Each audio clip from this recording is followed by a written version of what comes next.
السلام عليكم ورحمة الله وبركاته دمان قيارته سودو هذا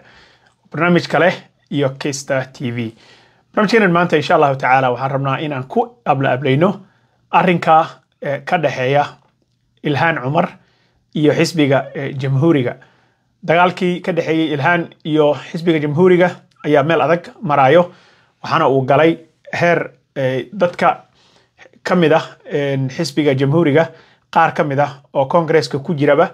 in ay soo jeediyaan in ilhaan dalka laga tarxiilo ilhaan ayaa si adag uga jawaabtay waana haliyad kulay Soomaaliyeed oo horay u hollin waayeen mana aha markii koowaad oo ay soo jeediyaan in ilhaan dalka laga tarxiilo marka hadda dagaalkan ugu dambeeyay wuxuu ka dhaxqarxay nin House of Representatives ka kamid ah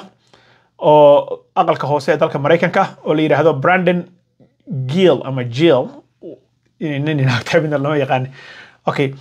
oo Texas ka soo gala waana qof hadda ay ugu horeysaba soo galitaanka kongresska waa first term meesha ilhaan ay marayso termkii saddexaad oo la soo doorto oo aqalka loo soo doorto Minnesota laga soo doorto marka ninkan adaga I don't know nin naag waxay tahayba Brandon Gill I think waa ninkan adaga ayaa waxa uu soo jeedinayaa in ilhaan dalka laga tarxiilo maadaama uu sheegay in ay ku xadgudubtay sharciga dalkan u yaalo ayada oo ah wakiil ka socda stateka Minnesota adaga jawaabo adag bay siisay qofta qof la hollin waayay horeyna waa isugu dayeen sanadkii hore oo Marjorie Green maama la dhaho oo iyadana House of Representatives ka dalkan Mareykanka aqalka hoose madax ka ahayd ba marka committee wadatay oo xoog lahayd ba isku dayday intii doorashadan hadda aysan dhicin in ilhaan ay booq ku furto laakiin taas oo u shaqeyn weysay ninkan hadda odayga ana already karbash bay kala daashay kaligiis ma aha asaga iyo waxay waliba isku sii cagta ku sii qaadatay ninka la yiraahdo Elon Musk so dagaalka meel adag buu gaaray hadalla kulul bay kaga jawaabtay waxaan arkayay journalka la yiraahdo Politico jawaab ay siisay jawaab Soomaaliyeed bay ahayd actually in strongest terms hadalla adag oo ay ku sheegayso inuu ninkan xoolo yahay waxna uusan ka warqabin ayay sii daysay oo ay ka sheegtay meeshaas waan idin sheegi doonaa quote-kii ay samaysay hadalka sida ay u tiri intaba marka ninkan odayga wuxuu soo qoray we should have never let Ilhaan Umar into our country ina ilhaan dalkeena u ogolaano inay timaadaba ma ahayn markii horeba buu sheegay haddana wuxuu soo sheegay in oo ay tahay in la tarxiilo waxaan ay la gubanayaan xisbiga jamhuuriga oo ay la qaylinayaan oo ilhaan ay maaragtay dabka ugu shidayna oo indhaha ay maaragtay basbaaska u soo marsanayaanna waxa ugu weyn waxa weeye ayada oo ka hadlaysa meel dad Soomaaliyeed oo badan ay isugu imaadeen oo in Minnesota ku taala ba waxa ay bixisay advice talay bixisay talada ay bixisayna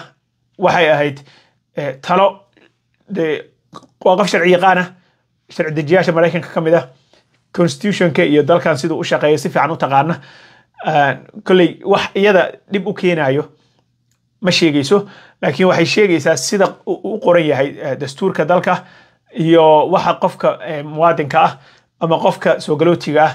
ama qofka halkan aan sharciga ku lahayn wax loo ogol yahay sharcigana uu ogol yahay so xagga sharciga ay ka soo martay ilhaan ayaa wax hadalka ay ku haystaan waxa weeye waxay tiri you're not obligated qasab kuguma aha bay tiri to answer their questions haddii aad kulantaan qolyahan ICE wax qasab kugu ah ma aha inaad ka jawaabto su'aalahooda just state that you're advised by a lawyer waxa u sheegtaa inuu lawyer kugula taliyay inaadan ka jawaabin su'aalahooda not to answer their questions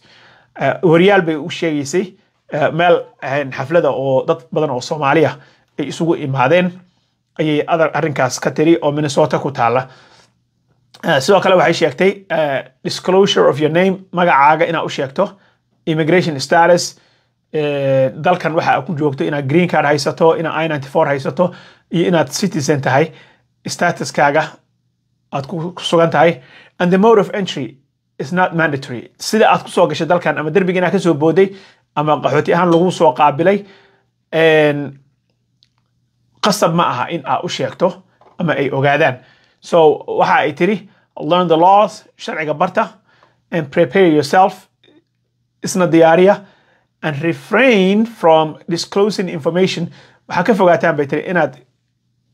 gudbisaan information ama akhbaar that you prefer them not to know inay ogaadaan aadan rabin adiga naftaada so qasab kuguma aha inaad su'aalaha ay ICE ku weydiinayso ama booliiska caadigaba uu ku weydiinayo inaad ka jawaabto sida sharciga uu yahay bay adiga ka raacaysay marka dad badan oo Republikaanka ah ama xisbiga jamhuuriga ka soo jeeda ayaa waxa ay u fasirteen in ay coaching u samaynayso oo tababar ay bixinayso sidii ay dalkan ku sii joogi lahaayeen dadkan ogana badbaadi lahaayeen ogana dhuuman lahaayeen ICE qolyahan dadka tarxiila immigration and customs enforcement marka maadaama ay iyada House of Representatives ay ku jirto oo aqalka hoose ee dalka Mareykanka oo ay tahay sharci dejiye laga soo doorto Minnesota waxay leeyihiin dadkii Soomaalida ahaa kulli marka Soomaali bay ku hadlaysay way turjunteen bay waxay u sameynaysaa tababar sidii ay uga baxsan lahaayeen dawladda si aan loo tarxiilin so taas awgeed waxay tiri waa in la tarxiilaa maadaama ay sharciga ay jebinayso bay leeyihiin laakiin wax sharciga ay jebisay ma jirto sharciga siduu u qoraa oo dastuurka ugu qoraa dalka Mareykanka dadkan waxay xaq u lahaayeen bay u sheegtay law enforcementiga dalka Mareykanka su'aalahooda inaad ka jawaabto qasab ma aha haddii aysan jirin wax la yiraahdo probable cause oo wax shaki ku filan oo dambi u dhigmi kara haddii uusan jirin oo uu kugu istaajiyay ama uu kugu qabsaday waa inay haystaan probable cause waa inay haystaan warranty inay warranty haystaan iyo inay probable cause ay leeyihiin so sidii way ahayd bay sharciga u sheegtay waxaa marka isa soo kaashaday qolihii isa soo kaashan jiray oo xagga Republikaanka fog ahaa baa isa soo kaashaday asxaabtaas oo dhan waxay marka isku soo raaceen in sharciga ay jebinayso sharcina ma aysan jebinaynin ninkaana waaba nin cusub oo waxaan u malaynayaa wuxuu rabaa in uu ilhaan uu ka raadiyo inuu ku soo caanbaxo oo uu ilhaan ku dhego si maadaama ay tahay public figure weyn oo Trump iyo Elon Musk iyo qolo kasta ay madaxa isdareen horey ay madaxa isu dareen oo ay wada yaqaanaan ayna tahay qofkii ugu horeeyay oo markii hadda madaxweyne Trump uu saxiixayay executive orderadii sharciyadii faraha badnaa qofkii ugu horeeyay oo ka falceliya oo soo istaagta oo ka hadasha arrinka Trump ay iyada ahayd Trumpna ay hore isugu soo gubteen odaga wuxuu rabaa inuu ku soo yara caanbaxo markii la weydiiyay iyada su'aal jawaab adag bay siisay waxay tiri waa ahmaqnimo stupid bay isticmaashay eriga la yiraahdo waa ahmaqnimo in qof ku jira Congress-ka qof kale Congress-ka ku jiro uu dhaho hala tarxiilo waxay ku tusaysaa bay tiri ninkan in uu ciyaal maamo uu yahay hooyadiis iyo aabihiis ay celebrity ahaayeen oo caan ay ahaayeen sidaas awgeedna uu siyaasadda ku soo galay laakiin hadalka isticmaashay waxay ahayd I crawled into Congress aniga waa u soo gurguurtay tiri shaqo badan baa iga soo gashay inaan soo galo meeshaan iskama imaan time badan baa iga galay qaxootinimo u soo galay Mareykanka citizenship ka qaatay iskuula u aaday waa soo almindeeyay bay tiri ma aha markii koowaad oo ay isku dhacaan ilhaan iyo xisbiga jamhuuriga waliba qolyahooda far right ka ah oo gacanta dhanka midig xiga oo fog oo conservative ka side ka ah waa markii labaad mana aha markii koowaad oo ay dhahaan wadaadda waa in laga tarxiilaa dalka hadda ka hor mar ay ka hadlaysay arrimaha Soomaaliya video kasto meel kasta oo ay tagto oo ay hataa af Soomaali kaga qudbayso videoga la soo qaadaya waa la turjumaya waxa la isku dayayaa in loo yeelo gabadhan xildhibaanada ah oo Soomaalida dhan matashe oo magacoodii wada. So hadda ka hor maamada idin sheegaya Marjorie Taylor Greene oo iyadana Republican oo Georgia ka soo gasha waa isteedyada cunsuriga koonfurta sida Texas iyo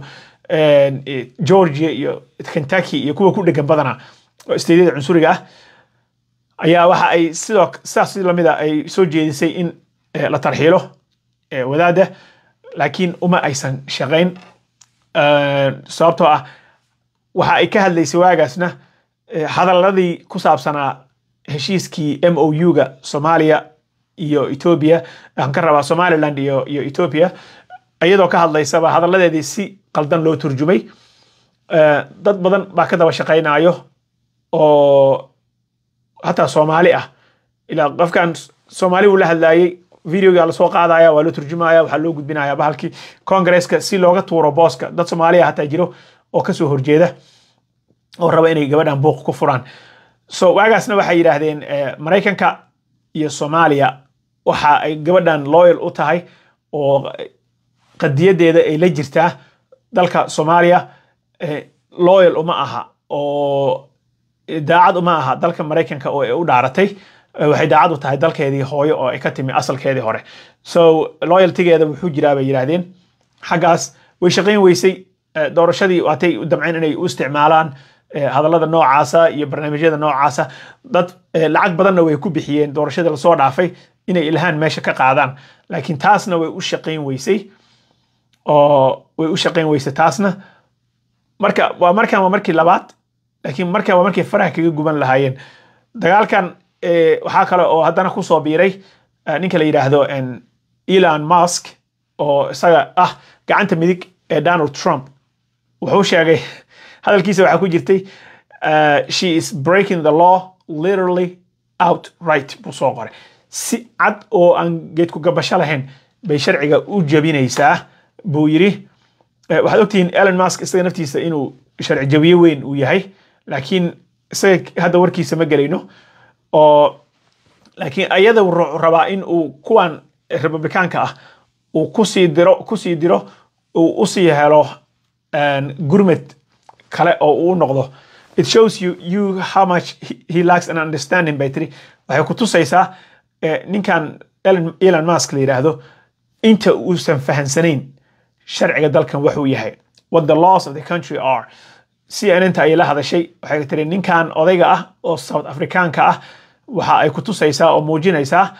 sida sharciga dalka Mareykanka uusan u aqoon. Waxay tiri when asked about Musk's post waxa laga weydiiyay su'aashaas markii laga weydiiyay postigii uu ku soo qoray X-kiisa ama Twitter-kiisa. So odayga waxay tiri waa wax uu kala og yahay oo sharciga Mareykanka uu ka og yahay ma jirto. Isaga kaas waxa waaye laad bay sii raacsiisay laakiin kuwan kale si adag bay ugu jawaabtay waana markii labaad oo ay isku dayayaan Republicanka in ay ka hor yimaadaan gabadhan booska ay ka tuuraan heer hadda waxay marayaan ay yiraahdaan hala tarxiilaba dalka laga tarxiilo inaan dalkeena u ogolaano ma ahayn inay timaado inaan tarxiilno waxay eersanaysana ma jirtay waa wax un sharciga ku yaala dalka oo aysan fahansanayn. Midda kale waxay rabtaa inay ka hor istaagto madaxweynaha Donald Trump sharci la isticmaali jiray 1798 ama 98 1798 sharci la isticmaali jiray oo soo baxay bay waxay ka keentay bill sharcigaasna waxa uu xaq u siinayay oo awood u siinayay ay yiraahdeen madaxweynaha dalka Mareykanka in based on wadamada ay isdagaalsan yihiin marka laga fiiriyo based on wadamada ay isdagaalsan yihiin in dadka wadamadaas ka soo jeedo madaxweynaha uu awood u leeyahay in uu tarxiilo. So waxay rabtaa inay ka bedesho sharcigaas Invasion Act baa la dhahaa 1798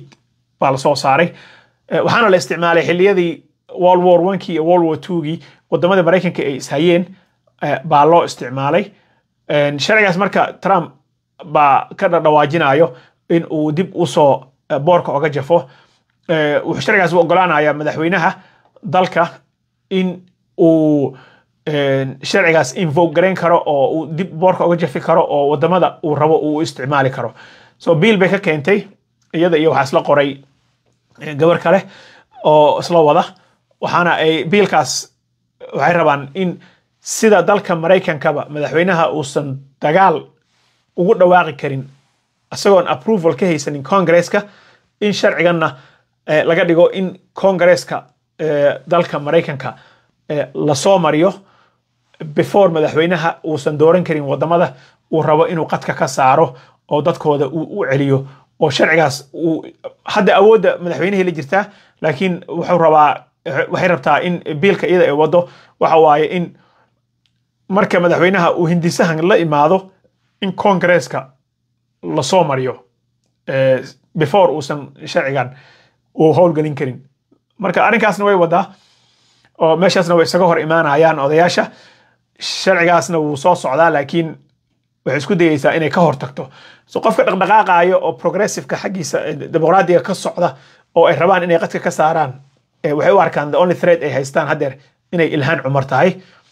dad fara badan oo comment ka bixiyeen way jiraan oo sheegayo in sharciga ay jebinayso laakiin dadkaas waxay u badan yihiin steedyada koonfureed ee dalka Mareykanka ee cunsuriyiinta ah marka intaas iyo dagaalkoodii maraya wixii ka soo kordhay insha Allah taala waa isla fiirin doonaa wa salaam haya wa salaam alaykum wa rahmatullahi wa barakatuh